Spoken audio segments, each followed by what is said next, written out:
തകർന്നത് 39 ഊർജ്ജ കേന്ദ്രങ്ങൾ. ഹോർമുസ് തുറന്നാലും എണ്ണ പ്രതിസന്ധി പരിഹരിക്കാനാവില്ല. അമേരിക്കയും ഇസ്രായേലും ഇറാനെതിരെ ആക്രമണം ആരംഭിച്ച ശേഷം ലോകമെങ്ങും ഇന്ധന പ്രതിസന്ധി രൂക്ഷമാവുകയാണ്. ഹോർമുസ് കടലിടുക്ക് ഇറാൻ അടച്ച ശേഷം ചുരുക്കം എണ്ണക്കപ്പലുകൾ മാത്രമാണ് ഇതുവഴി സഞ്ചരിക്കുന്നത്. ഈ സാഹചര്യത്തിൽ ഹോർമുസ് കടലിടുക്ക് പിടിച്ചടക്കാനും ഇറാന്റെ ഉപരോധം തകർക്കാനുമാണ് അമേരിക്കയുടെ ആലോചന. ഇതിനായി നാറ്റോ രാജ്യങ്ങളുടെ അടക്കം സഹായം പ്രസിഡന്റ് ട്രംപ് തേടിയെങ്കിലും മറ്റ് രാജ്യങ്ങളിൽ ഭൂരിഭാഗവും സംഘർഷത്തിൽ പങ്കാളിയാവാതെ മാറി നിൽക്കുകയാണ്. എന്നാൽ ഹോർമുസ് ഉപരോധം മാത്രമല്ല ഇപ്പോൾ ലോകം അഭിമുഖീകരിക്കുന്ന മുഖ്യ വിഷയമെന്നാണ് പുതിയ വിവരങ്ങൾ. 9 രാജ്യങ്ങളിലായി വ്യാപിച്ചു കിടക്കുന്ന 39 ഊർജ്ജ കേന്ദ്രങ്ങൾക്ക് ആക്രമണത്തിൽ നാശനഷ്ടങ്ങൾ സംഭവിച്ചതായി ന്യൂയോർക്ക് ടൈംസ് നടത്തിയ അന്വേഷണത്തിൽ വ്യക്തമായി. എണ്ണ ശുദ്ധീകരണശാലകൾ, പ്രകൃതിവാതക പാടങ്ങൾ, മറ്റ് ഊർജ്ജ കേന്ദ്രങ്ങൾ എന്നിവ ഉൾപ്പെടെയാണ് ആക്രമിക്കപ്പെട്ടത്. തകർക്കപ്പെട്ട എണ്ണവാതക ഉൽപാദന കേന്ദ്രങ്ങളുടെ അറ്റകുറ്റപ്പണി പൂർത്തിയാക്കി പ്രവർത്തനം പുനരാരംഭിക്കാൻ എത്ര സമയമെടുക്കുമെന്ന കാര്യം അവ്യക്തമാണ്. ഇതാണ് ലോകം ഇന്ന് അഭിമുഖീകരിക്കുന്ന മുഖ്യ പ്രശ്നമെന്നും റിപ്പോർട്ട് വ്യക്തമാക്കുന്നുണ്ട്. എണ്ണ ഉൽപാദന രംഗത്ത് വൻ പ്രതിസന്ധി ഉയർത്തുന്നതാണ് ഊർജ്ജ കേന്ദ്രങ്ങൾക്ക് നേരെ നടന്ന ആക്രമണങ്ങൾ. 9 രാജ്യങ്ങളിലെ 39 ഊർജ്ജ കേന്ദ്രങ്ങളാണ് ആക്രമിക്കപ്പെട്ടത്. ചിലയിടങ്ങളിൽ ഡ്രോൺ ആക്രമണമാണ് നടന്നത്, മറ്റു ചിലയിടങ്ങളിൽ മിസൈൽ ആക്രമണം. പലയിടങ്ങളിലും ഒന്നിലധികം തവണ ആക്രമണങ്ങൾ നടന്നു. 2 തരത്തിലാണ് ഈ പ്രശ്നം ഇരുപക്ഷത്തെയും ബാധിക്കുന്നത്. ഇറാന്റെ നട്ടെല്ലാണ് ഇന്ധന നിർമ്മാണശാലകൾ. ഭരണ സംവിധാനം മുന്നോട്ട് കൊണ്ടുപോകുന്നതിനും രാജ്യത്തെ വൈദ്യുതി ആവശ്യങ്ങൾക്കും എണ്ണയെയും പ്രകൃതിവാതകത്തെയുമാണ് അവർ പ്രധാനമായും ആശ്രയിക്കുന്നത്. എന്നാൽ അമേരിക്കയെ സംബന്ധിച്ചിടത്തോളം എണ്ണ വിപണിയിലെ പ്രതിസന്ധിയാണ് പ്രധാന ഭീഷണി.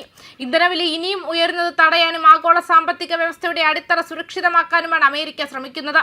യുദ്ധം നീളുന്നതിനനുസരിച്ച് ഊർജ്ജ പ്രതിസന്ധിയെ പ്രധാന ആയുധമാക്കി മാറ്റാനാണ് ഇരുപക്ഷവും ശ്രമിക്കുന്നത്.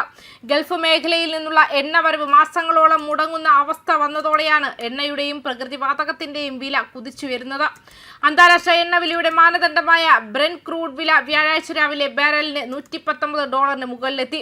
ഫെബ്രുവരി 28 യുദ്ധം ആരംഭിക്കുന്നതിന് മുൻപ് ബാരലിന് $73 താഴെയായിരുന്നു ഇതിന്റെ വില.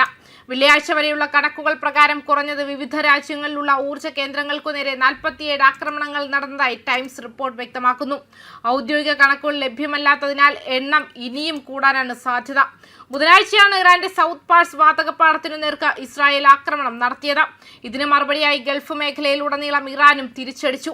ഈ ആഴ്ച മാത്രം 10ഓളം ഊർജ്ജ കേന്ദ്രങ്ങൾക്ക് നാശനഷ്ടങ്ങൾ സംഭവിച്ചു. ഇതിൽ ഖത്തറിലെ ഒരു ഇന്ധന ഹബ്ബും കുവൈറ്റ്, സൗദി അറേബ്യ, ഇസ്രായേൽ എന്നിവിടങ്ങളിലെ എണ്ണ ശുദ്ധീകരണശാലയും ഉൾപ്പെടുന്നു. ഹോർമുസ് കടലിടുക്ക് ഒഴിവാക്കി എണ്ണ വഴിതിരിച്ചുവിടുന്ന UAE-യിലും സൗദിയിലെയും എണ്ണ കയറ്റുമതി ടെർമിനലുകളും ഭീഷണിയിലാണ്. ഈ ആഴ്ച UAE-യിലെ അത്തരമൊരു കേന്ദ്രത്തിന് നേരെ ആക്രമണം ഉണ്ടായി. സൗദിയിലെ ഇത്തരമൊരു കേന്ദ്രത്തിന് സമീപത്തെ റിഫൈനറിയിൽ ഡ്രോൺ ആക്രമണവും നടന്നു. എണ്ണവില കയറ്റത്തിന് മാത്രമല്ല ഈ ആക്രമണങ്ങൾ കാരണമായത്. ലോകത്തിലെ ഏറ്റവും വലിയ പ്രകൃതിവാതക കയറ്റുമതി കേന്ദ്രമായ ഖത്തറിലെ റാസ് ലഫാൻ കേന്ദ്രത്തിന് കാര്യമായ നാശനഷ്ടമുണ്ടായി. സർക്കാർ ഉടമസ്ഥതയിലുള്ള ഖത്തർ എനർജി കമ്പനി ഉടമസ്ഥതയിലുള്ള ഈ കേന്ദ്രത്തിൽ പ്രകൃതിവാതകം തണുപ്പിച്ച് ദ്രാവക രൂപത്തിലാക്കി ടാങ്കറുകളിൽ കയറ്റി അയക്കുകയാണ് ചെയ്യുന്നത്. യുദ്ധത്തിന്റെ 3ാം ദിവസം തന്നെ LNG ഉൽപാദനം നിർത്തിവെച്ചതായി ഖത്തർ അറിയിച്ചിരുന്നു. ഈ ആഴ്ചയിലെ ആക്രമണങ്ങൾ രാജ്യത്തിന്റെ LNG കയറ്റുമതി ശേഷിയുടെ 17% ബാധിച്ചുവെന്നും ഈ കേടുപാടുകൾ പരിഹരിക്കാൻ 5 വർഷം വരെ എടുത്തേക്കാമെന്നും വ്യാഴാഴ്ച ഖത്തർ എനർജി വ്യക്തമാക്കി. പകരം വയ്ക്കാൻ മറ്റൊന്നില്ല എന്നതാണ് LNG പ്രതിസന്ധി ഇത്ര വഷളാക്കുന്നത്. മറ്റു രാജ്യങ്ങളിൽ ഇതിനാവശ്യമായ അധിക ഉൽപാദനശേഷി നിലവിലില്ല എന്നതും പ്രതിസന്ധി വർദ്ധിപ്പിക്കുന്നു. എണ്ണവില നിയന്ത്രിക്കുന്നതിനായി ലോകരാജ്യങ്ങൾ തങ്ങളുടെ അടിയന്തര ശേഖരത്തിൽ നിന്നും എണ്ണ പുറത്തുവിടാൻ സമ്മതിച്ചിട്ടുണ്ട്. അതോടൊപ്പം ഹോർമുസ് കടലിടുക്കിലെ തടസ്സങ്ങൾ നീക്കാൻ അമേരിക്കൻ സൈന്യം ഇറാന്റെ കപ്പലുകളെയും ഡ്രോണുകളെയും ആക്രമിക്കുന്നുണ്ട്. അതോടൊപ്പം റഷ്യൻ എണ്ണ ഉപരോധത്തിൽ അയവ് വരുത്തുകയും ചെയ്തിട്ടുണ്ട്. ഏറ്റവും ഒടുവിലായി ഇറാൻ എണ്ണയുടെ ഉപരോധങ്ങൾ അമേരിക്ക താൽക്കാലികമായി പിൻവലിച്ചിട്ടുമുണ്ട്. ന്യൂസ് ഡെസ്ക് കർമ്മ ന്യൂസ്.